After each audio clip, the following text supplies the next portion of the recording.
this is Liz from People I Think Are Cool, a bi-weekly podcast where I interview my favorite creatives from across the globe. If you're looking for a dose of creative inspiration, then go to peopleithinkarecool.com or subscribe to People I Think Are Cool on iTunes and Stitcher.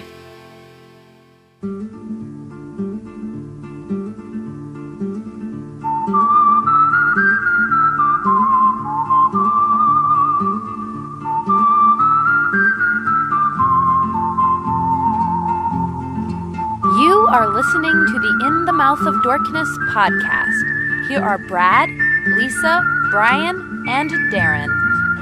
Welcome to another edition of the It Modcast podcast. Joining us is Brian Young, Turtle Dork. Happy Friday, folks. Also joining us is Lisa Gullickson, Wife Dork. Hello. And Brad Gullickson, Mouth Dork. I'm going to flip him. And I'm your host, Darren Smith, the Disco Dork. And welcome to the It Modcast podcast, Fistful Friday. Yay! I like that. I like that. You're Brad. welcome. Flip it for real. Flip it for real. Ladies and gentlemen, the reason why Brad is quoting Benicio del Toro, Finster from Usual Suspects, is because our Fistful today is in relation to Sicario to Day of Soldado. Also starring Benicio del Toro. We got a fistful of days.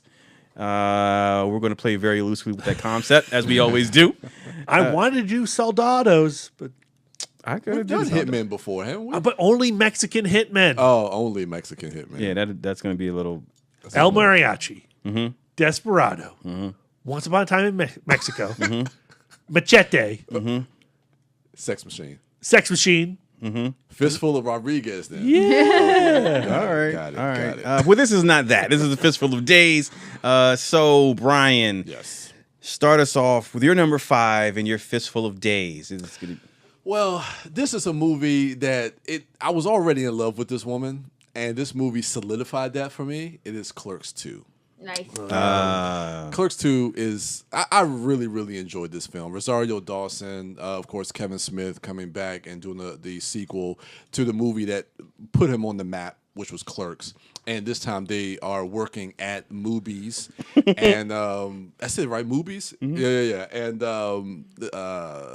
Rosario is the manager. And it just kind of goes through the whole thing that Dante and Randall have been dealing with, like this. The crisis of getting older and what it. So the day here is the day of retail misery. Yeah, pretty much, which I know well from my Yes. days working at. Should I mention it? No, I won't. Tag. But Hooters. no, it's a Navy. Oh, is it new or old? It's old. Okay.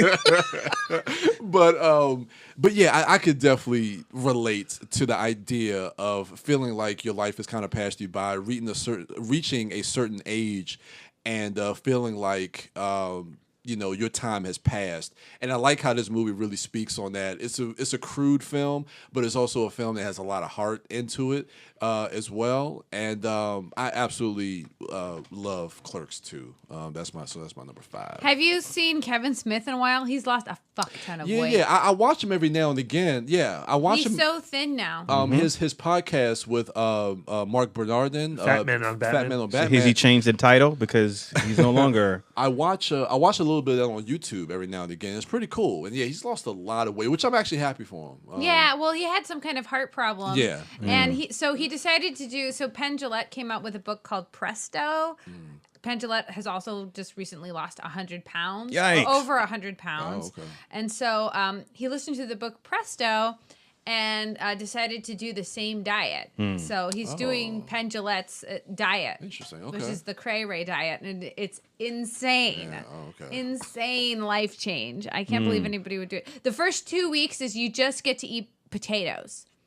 Yes. That's Any not too kind? bad. Like No, baked just potatoes. right on. Just like you can't add any oil, you can't add any Butter, salt, nothing. anything. You So just then they're not potatoes. eat potatoes, They're like the balls vegetable. of leather and So mush. any kind of, can you do like yams, or it No, just has to be a just particular like white potatoes? The idea is that you're going on a mono diet to get you in the mental capacity of, oh, I eat for fuel.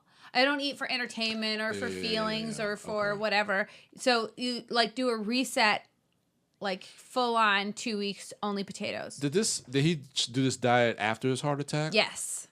Okay, 'cause He's I know on it now. Still, his heart attack was recently. Yes. Yeah. But he's lost weight even before he had his yeah, heart attack. he had lost some weight before the heart attack, but then the heart attack still happened. Yeah. And so he wanted to make some kind of The crazy, doctor told him he had to lose 50 pounds. Yeah, and so he's doing the cray ray diet. That's good. Insane. Well, good on them though. They had like a crossover episode with the Penn Jillette podcast and his podcast, and they talk all about it. It's crazy. Nice. Cool. And I said all of that to avoid talking about my number 5. Oh no. My number 5 is an obvious one, but I feel like it needs to be said. What is it? Freaky Friday. The 1976 version. Do you not know this Is that movie? Jamie Why are you Lee making Curtis? this? Yes. No. Well, not the Lindsay Lohan one. No. The Jodie Foster, Barbara Harris one.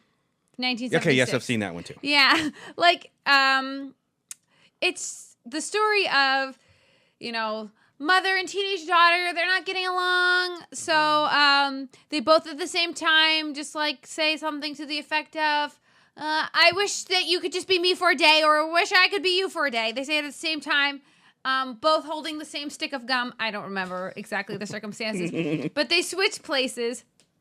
And Barbara Harris has to go to high school, and she has trouble with her electric typewriter.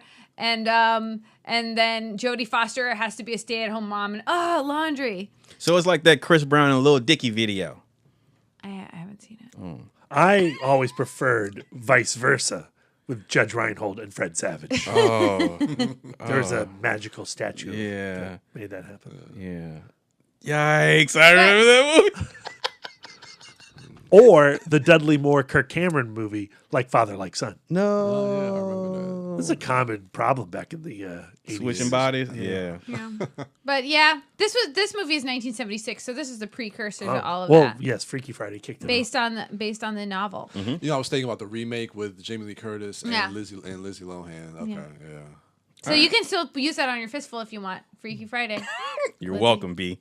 All right. Ruth Buzzy is in it. She Oh, plays Ruth Buzzy. a coach. Okay, I'm done. That's my number 5. B, your number 5. For number 5, the day I'm concerned with is your birthday. Birthdays are hard on people, especially when you wake up and you were drunk the night before. You're in some other dude's bedroom. Apparently, you just slept with him. Maybe. Oh. Then you go to your roommate on campus, and she gives you a birthday cupcake, and you're just, I don't want to deal with my birthday, so you throw the birthday cupcake away. And then a serial killer starts stalking you, and then he murders you. And then you wake up, and you're back in the dorm room of that dude's house, dude's dorm. There you go. And you have to relive your birthday over and over again, getting slashed over and over again, Groundhog Day style. Of course, I'm talking about Happy Death Day, a film that should not have been as good as it really was. I still need to see that. Everybody says It's a lot of good. fun. Everybody It's a says lot it's of really fun. good. And I think you would dig it. The Groundhog Day concept, which I almost had on my list, and maybe will be showing up on one of your dorks lists, it's just such a delightful way to explore character, and to especially explore like Bill Murray's deplorable weatherman Phil Connors, and to bring him to the Zen lifestyle that he finally gets at the conclusion of that film. I mean, that's just such an awesome concept for a journey. And then to rob that film of that concept and apply it to a shitty slasher movie, you're like, well, that's cheap.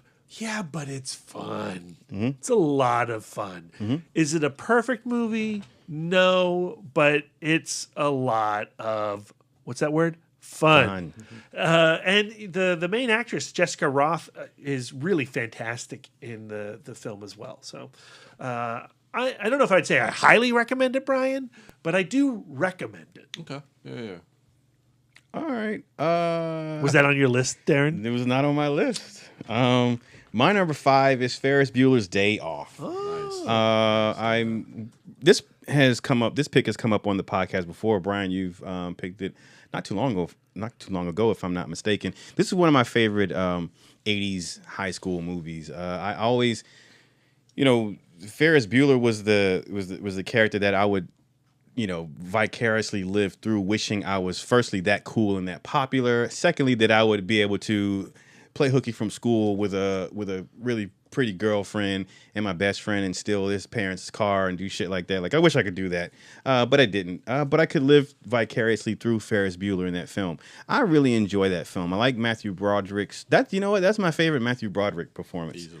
I like the character. It's one of those characters and one of those performances where the actor just makes it seem effortless. And I like who's the guy that plays Cameron?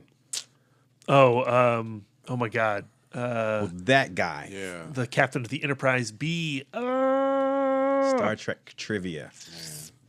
Anyway, that guy, I really enjoy him. I love their dynamic. I love how Ferris is the really popular and extroverted one, and Cameron seems to be the more low-key introverted one, and how he sometimes has to try to rein Ferris in, or how Ferris also tries to get Cameron to open up and come out of his shell, which ends up happening to some extent in the film. Anyway, I really enjoy that. Alan Ruck! Yeah, that guy. Thank you, IMDb. You're welcome. So yeah, that's my number 5, Ferris Bueller's Day Off. I love the baseball game. Yep. Hey, bada, it's a wing, bada, candy, it's a wing, bada. But is it as good as Project X? I like Project X. So the new one, the recent one. No, with The Matthew monkey, Broderick. Helen Hunt. Never mind. Damn, Sorry. Brian. I don't watch. Two totally different. I don't watch I got excited because I like Project. I like that new Project. No, X. I'm talking about the monkey movie. One has a smart monkey in it. All right. Damn, B. All right, you're number 4. He was happy. Did you see though. Brian light up? He said, Maybe I should watch that The one version that came of out? Project X. No. I like that movie, man. That movie is fun. All right. Does that take place all Is that the in a one day? with Jeff Chang? Actually, that does take place in the day. Is that your number 4? No, it would have been a great segue though. Thank you, but All right. Rejected. What is your number 4? man, I'm wrestling because I really wanted to pick this other movie, but I think I'm gonna stick with my number 4. I like self-contained movies. So this is a movie that takes place within the day, but whether all the movie takes place all in one house or inside of a car or whatever the case may be, this movie takes place inside of a phone booth, and that is Colin Farrell Phone Booth. Written by Larry Cohen, who's going to be on the podcast next week. That's a great segue. There you go. Yeah, absolutely. I didn't know he wrote that. Interesting. Yeah. Okay. All right. And directed by Joel Schumacher. I don't know where that's leading, but anyway, I like this movie a lot. I really dug just the style of this film and the direction that it took, and Kiefer Sutherland as the man on the phone, and Colin Farrell. He's just this guy that just he cheats on his wife and does all these different things, is lying and doing all, and throughout the course of this film, being stuck in this phone booth, he goes through an interesting arc that I think is the relationship between him and Forrest Whitaker, who's the cop, and then how they do these things, this back and forth to really try to figure out, okay, this game that's being played by Kiefer Sutherland. I think it's really great acting. I think it's smart writing.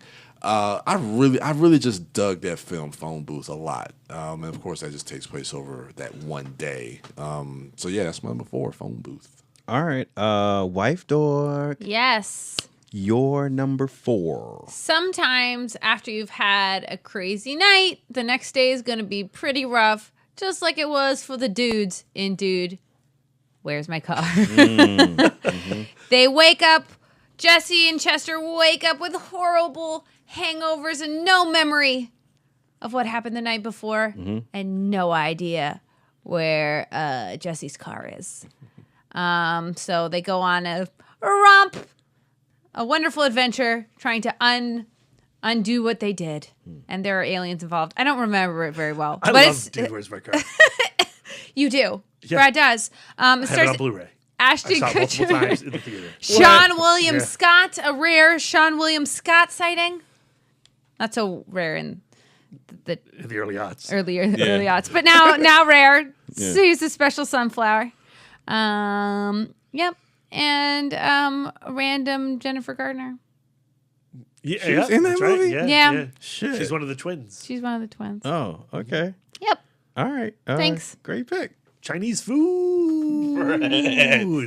You're number 4. You guys have inspired me, both Lisa and Brian. I'm changing up my list. In particular, Brian, I love Phone Booth. I think Phone Booth's like a really cool little movie. It is. I'm very. And I'm going to continue with the Larry Cohen connection. I'm going to go with another phone-related film that Larry Cohen wrote that didn't get produced until the early aughts, and that's Cellular. Really? Yes, from the writer of Phone Booth comes Cellular. Okay. He had he had a hook in his head. He just couldn't shake it. And it's a film that I really enjoyed. It's directed by David Ellis. He directed Snakes on a Plane and Final Destination 2. Yeah. I'm a fan. Cellular is my favorite. It's a Chris Evans pre-Captain America. He's just broken up with Jessica Biel. He just wants to like chillax and have a good day. And he receives a phone call on his super hip, ultra cool cellular telephone. And it's from Kim Basinger, who's been kidnapped by Jason Statham and is held up in the attic of her house. That's right. He was in And the movie. she is able to like break open a phone. Jason Statham shatters the phone up in the attic, but because she's a science teacher, a middle school science teacher, she uses her middle school science teacher wizardry to dial out from this phone randomly. So Chris Evans' cell phone is randomly selected, and she's got to keep him on the line so that he can help her get out of this attic. And then more shenanigans occur over the course of this one day. It's an interesting idea. I don't think I've seen Cellular. I've got it on Blu-ray. You want to borrow it? I'll check it out. Yeah. Yeah, because I'm familiar with the film, but I just never got a chance to see it. I like it a lot. Again, is it a masterpiece? No, but it's quite effective. Yeah. And that word, fun, we talked about with Happy Death Day. We're going to continue with Cellular. And the personalities of all the actors involved really, really do work. Oh, William H. Macy pops up. He's the good cop in this movie. Okay. Yeah. It's like his last day on the force, and he's going to open a beauty salon with his wife. And there's that sequence, and Macy's got this really scruffy Death Wish Bronson mustache, and he's getting a facial, and he acts a whole scene with the green goop on his face. Yeah, I like Cellular. I'm pro Cellular. Don't look at me like that, Darren. I'm not against you. I'm just I can dig it. All right. I respect the pick. Yeah. My number 4 is it's going to be a movie that I've talked about recently on the podcast. It's probably been on several of my Fistfuls, but I'm staying true to myself in that if we're talking about stories or events or things that take place within the span of a day or a 24-hour period, then I would be remiss if I didn't put Good Time on my list. It's a newer, for me, it's one of the new classics. It's a film that came out last year, if I'm not mistaken. Yes, starring Robert Pattinson, directed by the Safety Brothers. And it's one that we talked about on the podcast before, and we have nothing but nice things to say, except when we're talking to Wife Dork about it, because it is not a happy or a nice, clean feeling movie. Robert Pattinson turns in another great performance in his career, in this point in his career, and just the energy of that film, just the ickiness of the film, for me, it goes hand in hand with his particular character, because he is not a good person. And so, the visual aesthetic, the acting, the directing, everything comes together just to make for a great cinematic experience. And I love seeing this movie on the big screen, and have revisited since on the small screen, and it still holds up. And so that I have nothing but high remarks for the film. So yeah, if we're talking about stories that take place within the course of a day or a 24-hour period, it has to be this one. This story, it sets itself up for that ticking clock aspect, as his brother, Robert Pattinson's brother, is locked up, and he has to get some money to get his brother out. So he's on a race against time. And he's a shifty individual, so he's trying to make some moves to get this bread. And in doing so, he just spins himself further and further out of control of this particular situation. And I liked watching him dig himself this grave. It was, I don't know. I just find it a really energetic movie experience, and I love watching it. So yeah, that's my number 4. Good time. Brian, your number 3. Of course, sticking with movies that take place within a day. This is one that it's to me. It's not his best performance. Of course, it's the one that got him his second Oscar. Training Day. Denzel Washington and Ethan Hawke. Did I take something? Nah, it's on my list. I got it, but you know, you good. All right. Good pick. Yeah, I really enjoy Training Day a lot. Of course, you know, if you want to talk about Denzel during this era, is Man on Fire. That's the great performance by him. But he gives a really, really good and haunting and terrifying and menacing performance as Alonzo, with this cop that has this charm, this wit, and this bravado about him. But as you go throughout the course of the day, you know, because you as an audience member are with Ethan Hawke. I mean, you're supposed to be in his shoes and going through this journey with him. And as you're kind of going through this journey, as Ethan Hawke is really being kind of swayed by Alonzo, so is the audience, until we kind of learn what Alonzo is kind of up to and where this all leads by the end of this day, by the end of that night. And I just thought that it's probably one of the highlights of Antoine Fuqua's career. Although I do like a lot of his films. He's decent. You excited about Equalizer 2? Actually, I am. I like that me trailer. too. I like that trailer. But yeah, man, Where you hiding, Darren? Huh? Oh, that's our Comic-Con movie. Is that true? Yeah, it comes out July 20th. Oh, cool. Yeah. But I'm looking forward to it. Denzel Washington killing dudes. I'm for it. yeah. I hope he uses a nail gun again. nice. But to me, even as I don't want to say outlandish, but his performance is so broad and so big. To me, the core of this film, it really comes down to Ethan Hawke, and you discover that on multiple rewatch of Training Day. So I don't know, I really, really dig this film. So yeah, Training Day is my number 3. I just enjoy seeing Denzel in that light. I mean, I'm used to him being the good guy, the John Q. You know, I enjoy seeing Denzel Washington, the actor, have fun being a bad person, play against his normal type. From that film on, he really played around with his image. I mean, Man on Fire does that, certainly. Yeah. But even like his other Tony Scott movie, The Taking of Pelham 1, 2, 3, is a morally complex character. Yeah. And one of my favorites that doesn't get talked about too often is Out of Time. Yeah. Oh, yeah. Another really questionable, quote-unquote, good guy. Yeah. With Eva Mendes, who's also in Training Day. Wait, he was in Taking of Pelham 1, 2, 3? The remake, yeah. Him and John Travolta. Shit. Yeah. And he was just a normal, unstoppable. He was just like a regular, like. Oh yeah, that's right. He did three Tony Scott movies. No, he's more than that. It's not like 5 or 6. Oh, Crimson Tide.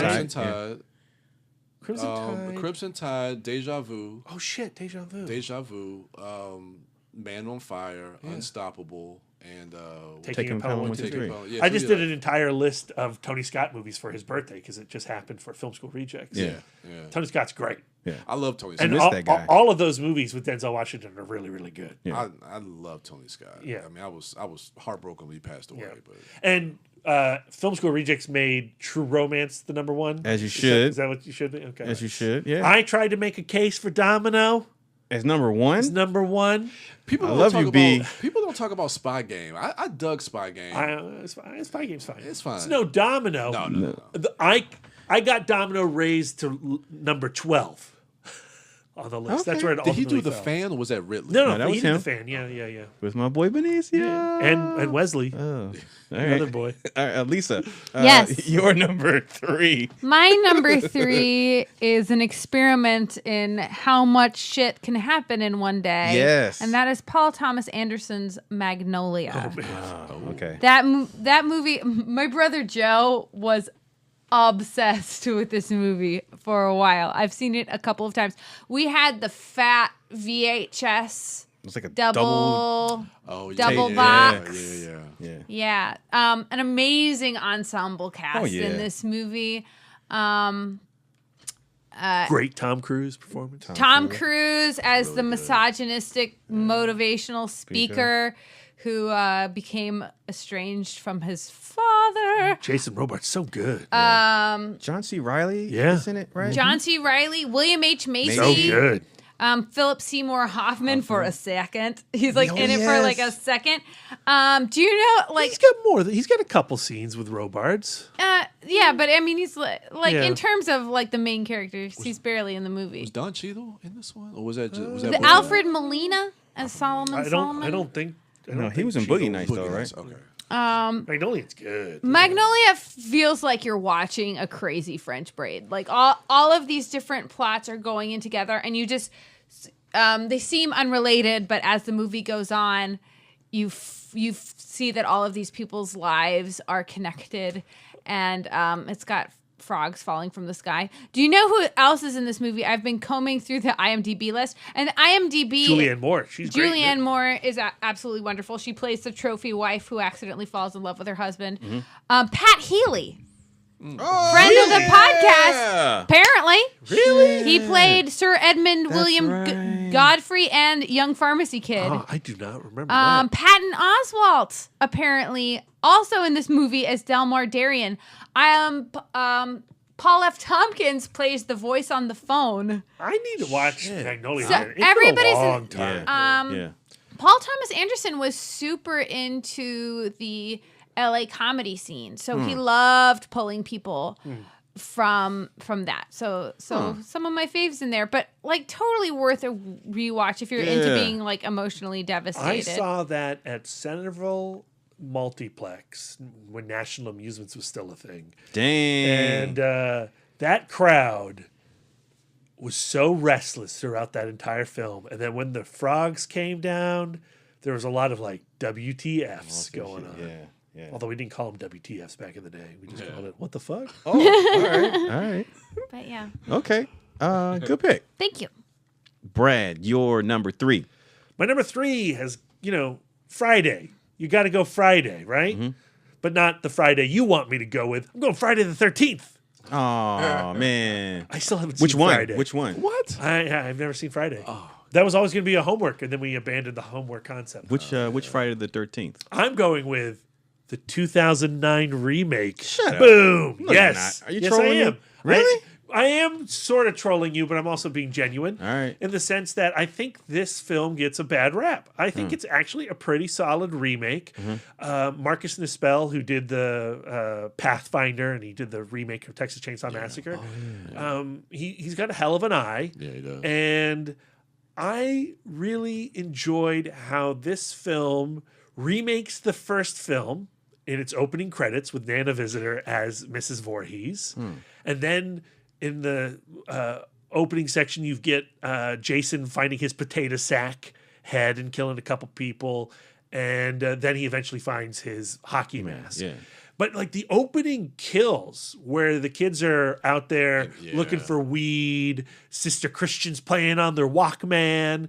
And when the murders start to happen, of course, he attacks first while they're having sex in the tent, and he kills America Olivio and the other guy. But when the one girl comes back to their campsite, she discovers America Olivio inside her sleeping bag, tied upside down from a tree, and she's cooking on the campfire. And it is terrifying. I think it's such a scary sequence. That opening is the one thing that stood You out. seen that one, B? Yeah, the remake. Yeah. yeah. I love Shit. that opening because the movie starts and you just get right into that sequence. And it goes it's like- on for a It's while. like 15, 20 minutes, Yeah. and then the title card comes up. right after At the- Voorhees comes yeah. down with the machete, and then it's Yeah. like Friday the 13th. You're just like, whoa. Yeah, because I always know. I was like, when are they gonna show the title of the movie? And it's like 20 minutes in, you get to that whole sequence, and then Friday the 13th. I was like, that's pretty cool. And then you meet a That's new pretty cool. group of a-holes. Yeah. And, they're okay. They're your typical bunch of dumb teenagers. Some are annoying and some are less annoying. And then there's Jared Padalecki from the Supernatural TV show. yeah. He's looking for his sister, who was one of the victims of the opening credits sequence. You're right. That movie does. I don't know why people gave that movie so much. I think it's got a bunch of great kills, And I think the teens are on par with the type of teens you get in Friday the 13th. And like movies. you said, with the director, he's got a great visual style to it, especially with him doing that remake of Texas Chainsaw Massacre with Jessica Biel. Right. In it. I don't think it's as beautiful as his Texas Chainsaw Massacre remake, but I do think it's a better remake of its source material. Yeah, it was pretty cool movie. And I wish they had continued in this vein. Yeah, but I don't know what happened. I don't know if it was something to do with the rights or money or what, but I think the reaction to the 2009 Friday the 13th was not super positive. It did decent at the box office, but they went into like a circle of what are we going to do next, and then time just kept passing, and they just couldn't get it out into the world. So. Like the paranormal films came out and were blowing up, and then they were toying about doing a found footage version of Friday the 13th, but they dropped that. Luckily, I got to go back and rewatch that one. I'm surprised you watched that one, B. Well, I just watched the entire. Oh, you're talking about Brian? He's B. I don't watch a lot of horror movies, but every now and again, I think I caught it on either DVD or cable. Yeah, but I actually dug it when I saw it. Yeah. I just did the entire series this year upon request from Jason Plow. Yeah. Shout out to Jason Plow. And I think there's no replacing the time period of the first 4 Friday the 13th. That early 80s slasher film. That's like primo stuff. Yeah. But after that, I think the 2009 Friday the 13th is the best one. All right, I got to go back and recheck it. My number 3, there's a lot of this film that takes place outside of a 24-hour period, but there is one aspect of this film that I want to focus on that actually, like Groundhog's Day, revolves around a particular day, and that's Edge of Tomorrow. Tom Cruise's science fiction film, also starring Emily Blunt. It does take place all in one day. Does it? No. Because I'm talking about before. Once it kicks off, it does. But I think there are multiple days within the course of the entire runtime. Right. Oh, okay. But I'm talking about for this particular Fistful. I'm talking about that particular day that he keeps reliving. Directed by Doug Liman. This is one of the best science fiction films of the last 10 years. Really fun. Really, this is one of the first times we see Tom Cruise actually play against his usual status as a A-list action star. He's way more fallible and non-courageous. He's a straight up punk. Like in the beginning of the film, he's afraid. He doesn't want to go out on the front lines. He's a military officer. He's only about the propaganda of the war. But when he is forced to actually go on the front line to do some reporting and get some propaganda stuff for the war, he's thrown in way over his head.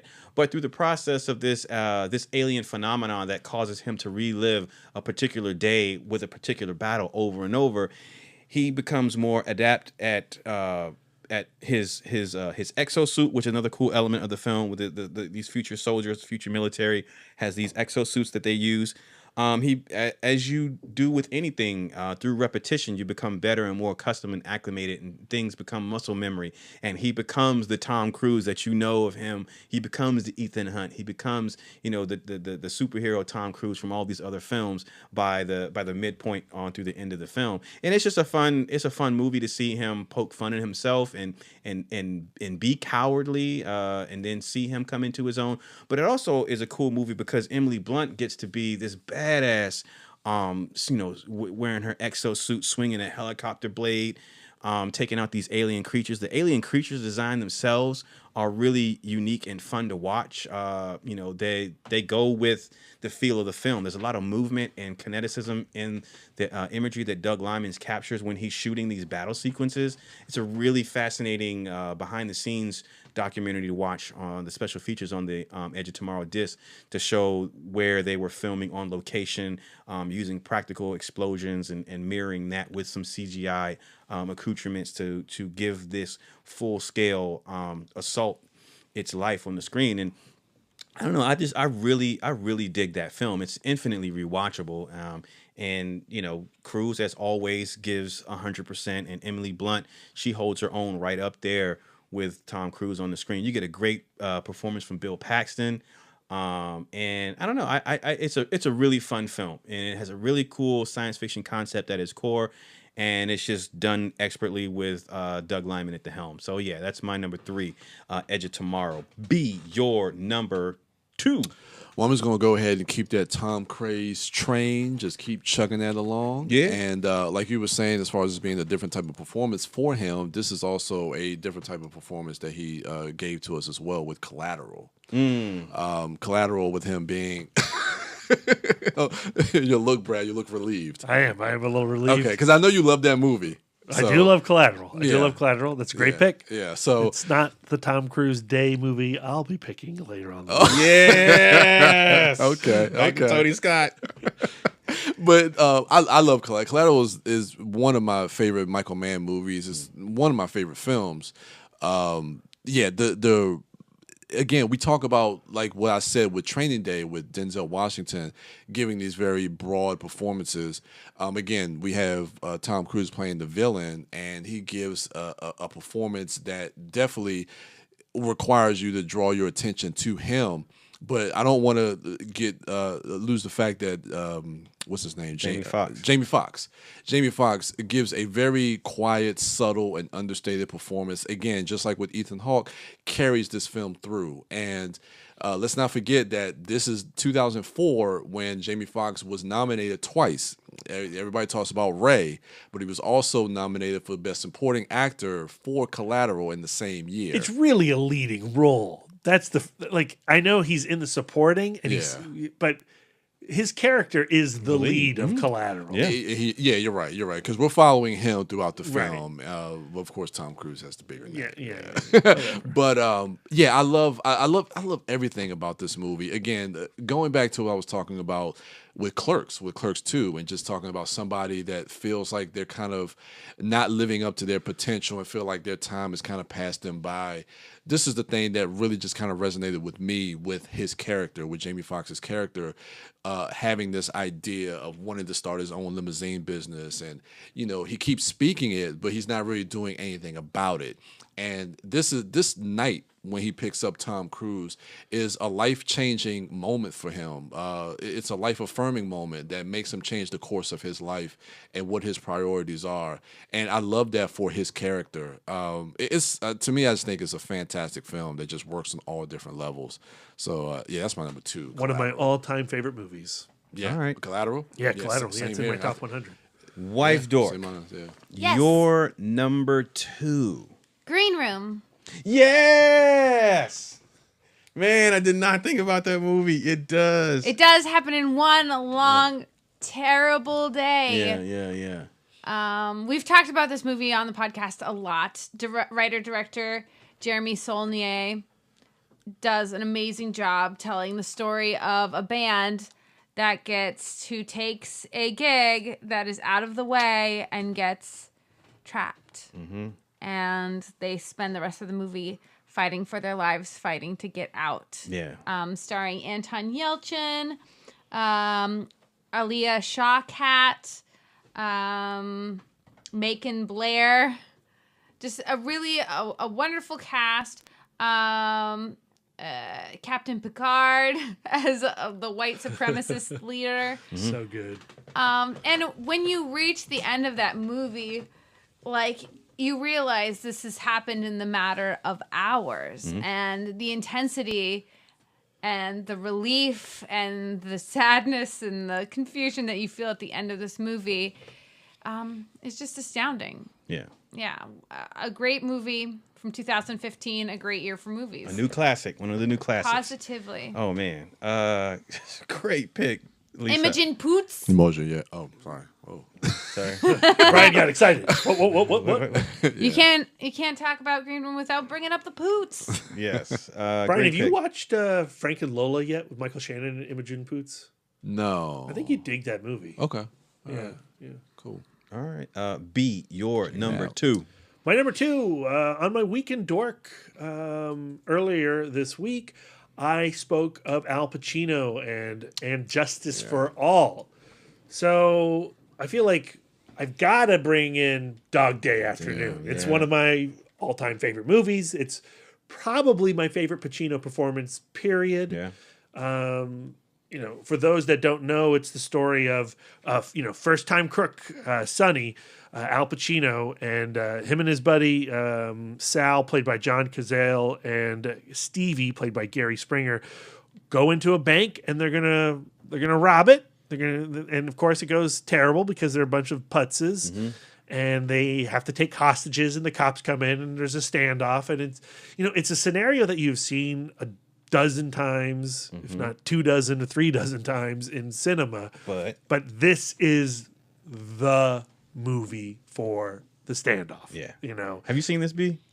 Dog Day Afternoon?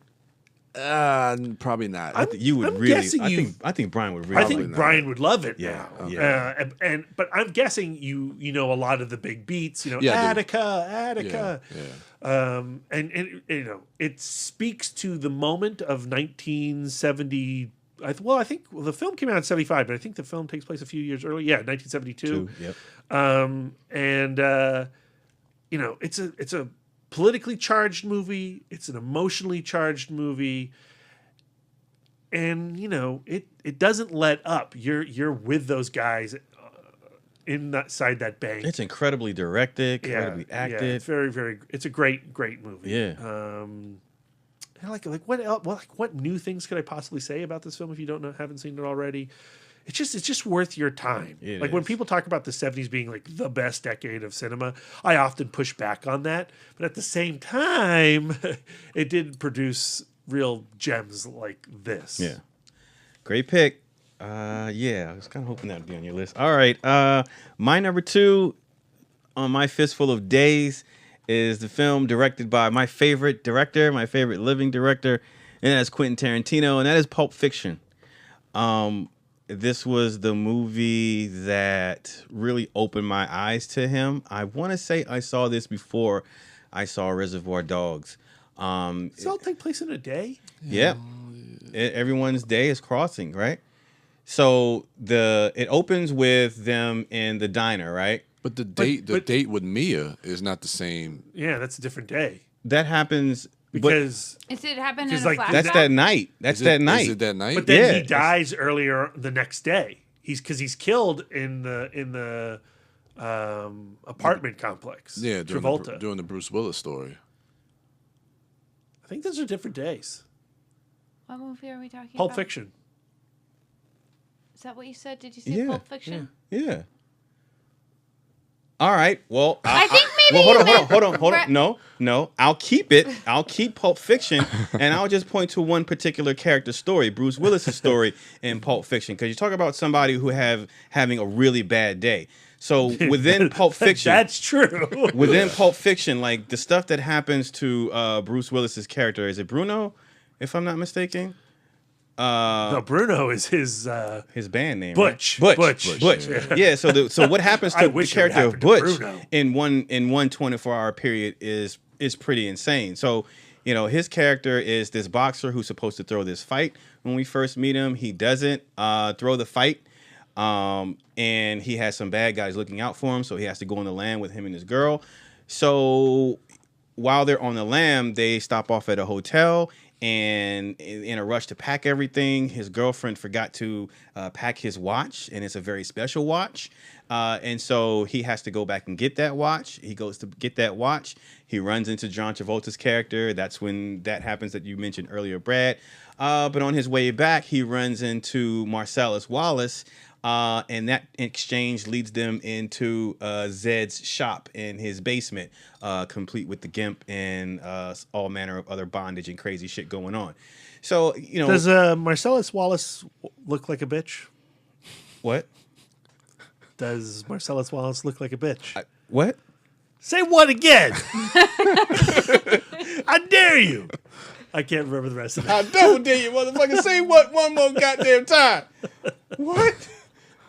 I should not do improv scenes from you. Great. Please. I love it, especially from Pulp Fiction. But anyway, like that, it escalates. Everything just escalates for Bruce Willis. And like the other vignettes in this movie, everything seems so outlandish. The day starts off normal or semi-normal for somebody who's ducking some bookies or whatever, like every other character. But then like Tarantino spins these yarns into, you get the really weird backstory with Christopher Walken and the history of the watch. Then Bruce Willis runs into John Travolta in his house taking the shit. And then he, runs into Marcellus Wallace, and that shit turns into a shootout in the middle of the street.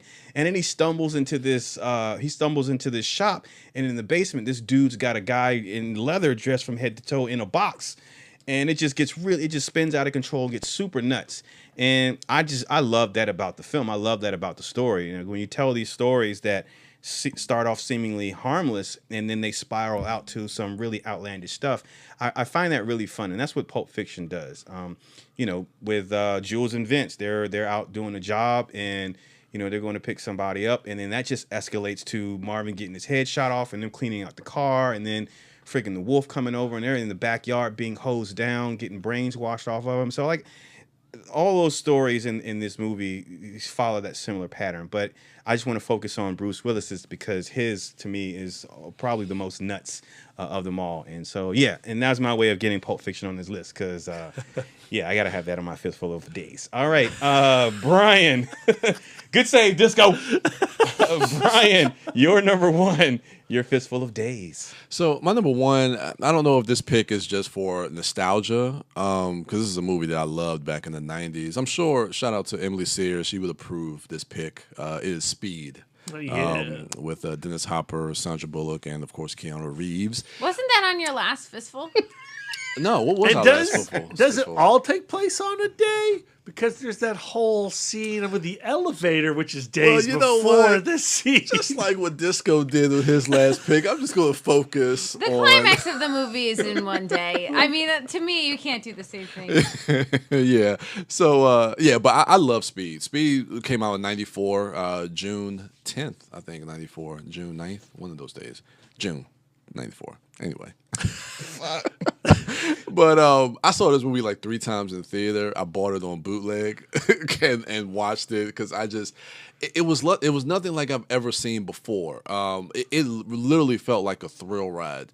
That literally, when people talk about edge of your seat thrillers, edge of your seat action movies, like this literally for me, watching this in the theater, I was like, my goodness, I've never had an experience like watching Speed for the first time in the theater. And that's why I just had to go back. I think it was one of the first times I actually wanted to go back and rewatch it just to see other people have that same experience that I had. I love this movie, and it's so well directed by Jan de Bont. Like I said, just keeping up the pacing of it and just keeping up that exhilarating, that everything about it, just the whole idea. That's such a clever idea. Such a clever plot device. The whole idea of once it hits 50 miles per hour, the bus is going to blow up if it goes below 50 miles per hour.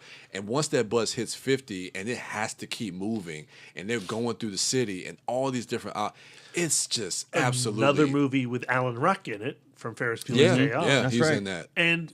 going back to our review cast of Jurassic World, here's a dumb action film with a bunch of interesting characters Yeah. who all, for the most part, serve a purpose narratively. Absolutely, and that's what I love about it. It's filled with all these interesting characters that you can kind of connect with. That's on this bus, and then of course Dennis Hopper's character. Yeah, and such a good villain. Yeah, and even like the final moments on the train between Sandra Bullock and Keanu Reeves when they so good. Yeah, when they realize that he can't stop the train and like she falls to the floor and he stays there with her.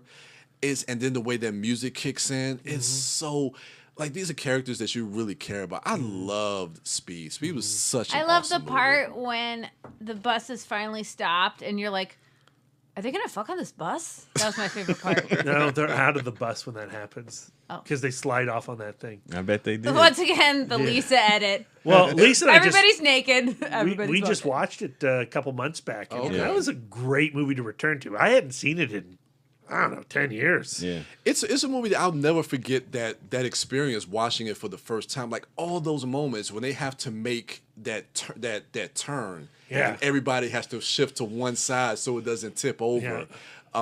Even the dumb jump I Yeah. now love. I remember watching it in the theater and going like, "What? Yeah. Stupid." Now when that jump happens, I'm like, "Yeah!" And I remember seeing it, and when they do that escape at the airport, and they slide under the bus, like everybody cheered. Like it was such a great experience watching that movie. That was such a good movie. That was number one. They Definitely. don't make them like that anymore. They don't, man. They really don't. They really don't. Huh. They really don't. All right, Wife Dork, your Yeah. number one. My number one Yep. is a film that I saw at Fantastic Fest, and it is 3 Feet Ball and Souls. Oh my gosh. Yes. So this was a film that has the Groundhog Day, Edge of Tomorrow structure, but it tells And Happy Death Day. and Happy Death Day. Excuse me, I haven't seen Happy Death Day. But it tells the story of the 3-foot ball, which is a ball of celebratory explosives, and the souls, which are sitting around planning to die by it. So there's this group, they met online as part of the Life Club, and they all agree on a day and a time and a method in which they were going to help each other commit suicide. By way of a giant ball of explosives. Yeah. So when they meet up, they arrive one by one, and the guy who owns the shed is letting people in. He's a member of the club. And then the last person to arrive is a high school girl. And they go like, well, we can't go through with this. This girl is beautiful. She's kind. She has every reason to live. So we can't do this. And when they try to kind of steer the ship around, she's like, you can't decide this for me. We all agreed. Mm-hmm. And she hits the button. When she hits the button, the ball explodes, and then they're back in the shed again. Mm-hmm. And so, and only one person realizes that the day has restarted. And so the story is about trying to find the reset button. So the idea is maybe if we save this girl, maybe we get to die is the aim of the story. And it's just reliving that day over and over and over again, and that death, and ultimately convincing themselves not to kill themselves. That's what I was Spoilers, thinking. Jesus, That's Brad. what I was thinking. But that's that's the story. Yeah. That's the story. And Spoilers. That's yeah, it's a beautiful movie. Mm-hmm. I'm trying to. it does. I don't think it has distribution yet. Nope. Yeah. No. Because I remember seeing it when you guys went to Fantastic Fest. You guys were talking about it. Yeah. It's a film that doesn't. If you look at my Fantastic Fest ranking of that year, isn't high on the list, but it's a film that I find myself thinking about more and more, and I would probably today rank it higher than I did then. I think Brian would like that movie. It's Sounds interesting. it's a really beautiful movie. Yeah. I'm trying to It's find it's out a where foreign it's film. from. Japan. Okay, it's a Japanese film, and like a time where suicides are just prevalent, and people are finding more and more reasons to not continue. And the director, Etsuo Kato, wanted to create a film to combat that idea, to give people reasons to live and hope. And this movie really affected me. If you go on IMDb, there's one critic review, and that one critic review is by Brad Gullickson, actually. What? Actually, nope, that's not true. Oh, That's not true. But I did find it. I did find yours on IMDb. film snob reviews. Come on. But I also did write a Fantastic Fest review on it on After Movie Diner, if you're curious. But really, I hope this film gets distribution, because I think it's beautiful. And, to me, it can seem like a little pie-eyed or whatever, very hopeful. But to me, I think that there is a place for optimism and tragic films. Especially if there's somebody out there that needs to see that film. Exactly. It's beautiful. There's a little bit of a wrap-up of everybody's story at the end that I don't think was necessarily necessary. Yeah. That relates all of these people's lives together. But I don't know. I just really liked it. And it all happens in a day. Yeah. Cool. All right. Oh, damn, Lisa, that was a great pick. That's Thank a you. happy memory. All right, B. Your number one. Tom Cruise, Oh yeah. not Days of Thunder. No. That's No. what I was going for. Night and Day, suckers. Does that take place in the course of a day? No, but day's it's in the title. Okay. Yeah. I just thought like maybe it did even No. with day in the title. No. That'd be cool though, The right? word day in Night and Day means nothing within the context of the film. Now, there is a reveal towards the climax of the movie where you learn that Roy Miller's real name is Night, Right. but there's nobody with the name Day. I thought in the night film. was just referring to like a knight in shining armor. Kind of, yes. Okay. But then what's the day referring to? Exactly. I just thought Because it there just are multiple days. I thought they were just playing off that phrase night and day. Yeah, but like, what?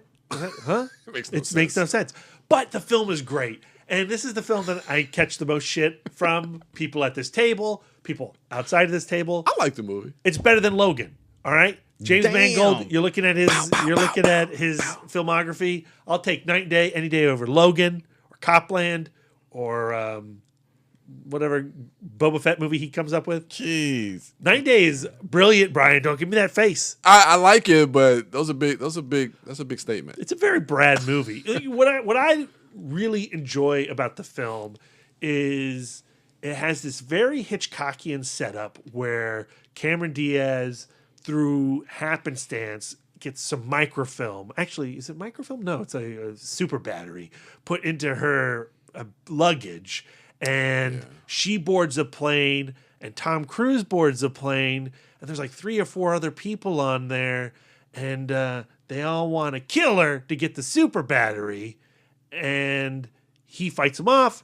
They land the plane, and now she's wrapped up in this insane espionage scheme that Paul Dano drops in at one point.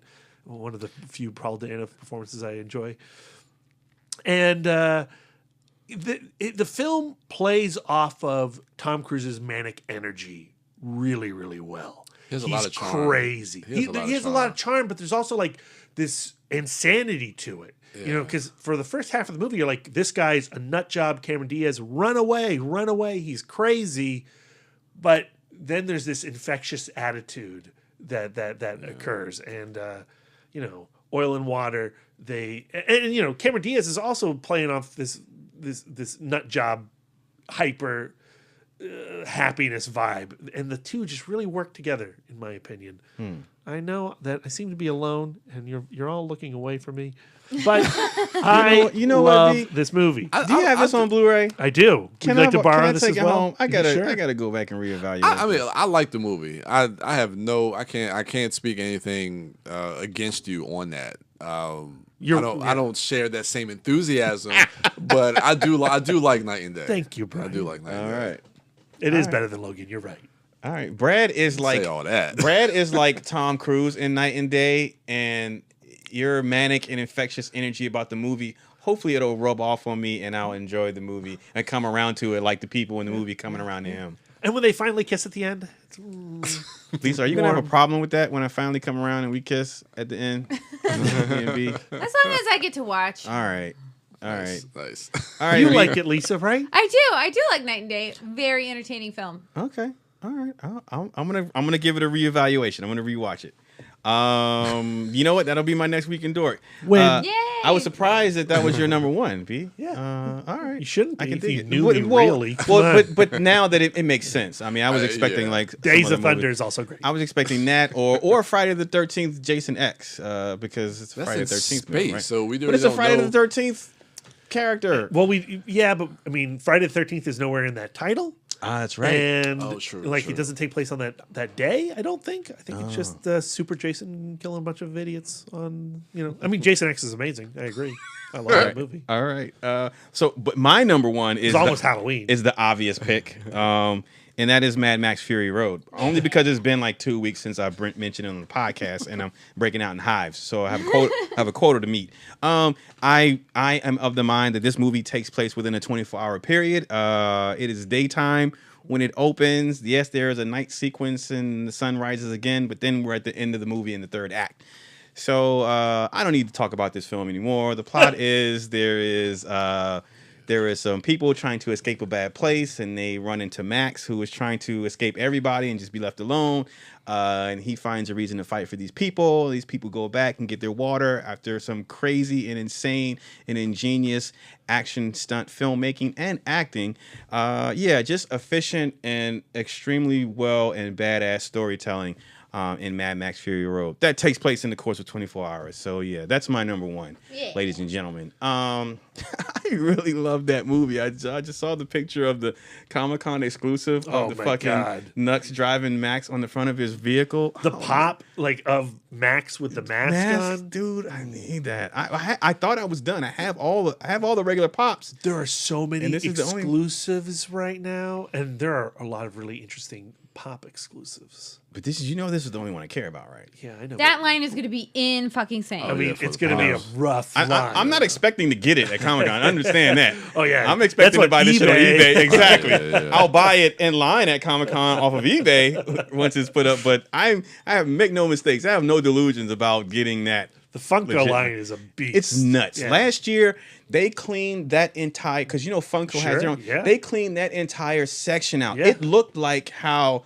the rest of the booths look when they've packed up and moved out. Yeah. But Funko probably had to fill one box when they were packing up all their shit, and the tablecloths were probably going in that. Yeah. They had everything cleared. It was nuts. I've never seen that happen with any other booth. Yeah, that was crazy. And it wasn't like that years prior. No, Every no. year, Funko has just been growing and growing. Don't you want the Taika Waititi pop too? That one's so freaking cute, While you're in man. line. He's made it. Taika's made it. He's got his own pop James figure. Wan has one too. He's got his own pop too. It's right? crazy. So there's that. Ladies and gentlemen, hit us up on social media. Let us know what your fistful of days are. You can chastise me and give me shit for not having F Gary Grades Friday on there. Yeah, I almost had it on there, but I had to take it off because reasons. So, hit us up at ItModcast on Twitter, Instagram, and Facebook. Let us know what your fistful are. Brian can be found at the Turtle Dork on Twitter, at the Turtle Dork 1 on Instagram, and at Brian William Young on Facebook. Wife Dork is at Bake Dork and at Sidewalk Siren on Twitter and Instagram, and she's also at Sidewalk Siren on Letterboxd. And Brad Gullickson is at Mouth Dork on Twitter, Instagram, Facebook, Letterboxd, and Untapped. And I'm Darren Smith, the Disco Dork, on all social medias. That's going to do it for us, ladies and gentlemen. Enjoy the rest of your weekend. Go see Sicario 2 Day of the Soldado, as that will be our next review cast. I hope we like it more than Jurassic World Fallen Kingdom. I hope so too. I'm sorry, listeners. I'm sorry. I'm so sorry. I hope so too. Please don't suck, Sicario 2. Just at the very least, be okay. All right, be a 2.5, 3-star movie for me. I'll be good. So yeah, that's going to do it for us. Thank you all for listening. Enjoy the rest of your weekend. I got some night and day to watch, so I'll report back soon. And next week, what's our fistful going to be? A fistful of Tiny? Ooh, for Ant-Man and the Wasp. Yeah, right around the fistful of corner. tiny. Yeah, No holds barred. Tiny Zeus Lister. Wow. What's that smell? Dookie. There's my no holds barred quote, ladies and gentlemen, and we're out.